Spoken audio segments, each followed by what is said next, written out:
میزنن با دست و سوت و جیغ و کل و هورا و نمه هر کار. برو بالا بیا بالا. صدا چی؟ آقا صدا چیغا بیا بالا. تازه دارم روشن میشم. برو بریم خیلی عدد داریم. اصل جنسی دارمه. یه شهر سبز و دل نواز، دامن کوه و دشت داز، بگی نگی رو به فراز، اون طرف پل نیاز، تو کوچه سوز و گداز بومبسته را محله بنده. خوش آمدی، خوش آمدی به جشن ما، خوش آمدی. Welcome to سمرغ قطار. بیا بالا تازه داره جمع میشه.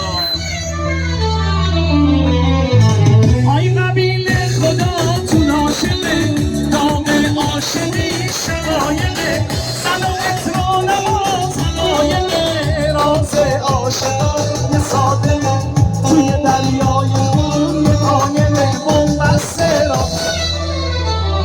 محله بنده را. دست بزنید دیگه باز هایم نخواهید.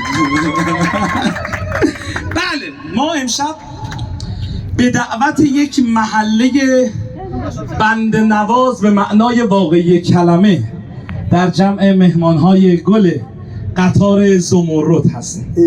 شاید برای اولی و آخرین بار یک همچین تجربه ای رو شما خواهید داشت، چرا که ما امشب به دعوت شرکت ریل سیر کوثر که میزبان شما مهمانهای تاج سر گل و دوست داشتنی هست اینجا هستیم. قطاری که دوستان در اون دارید این سفرتون رو تجربه میکنید یکی که نه قطعا بهترین قطار خط ریلی ایرانه.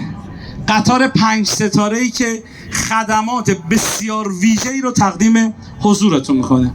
یک تیم حرفه‌ای، یک تیم کاربلد دست به دست هم دادن تا پرچم انرژی امشب و شب‌هایی که گذشته و پیش رو هست بالا باشد. دوست دارم یه دست خوشگل به افتخار میزبان امشبمون، عزیزانمون از شرکت باصفای ریل سیر کوثر تشویقشون بفرمایید انرژی بگیرن.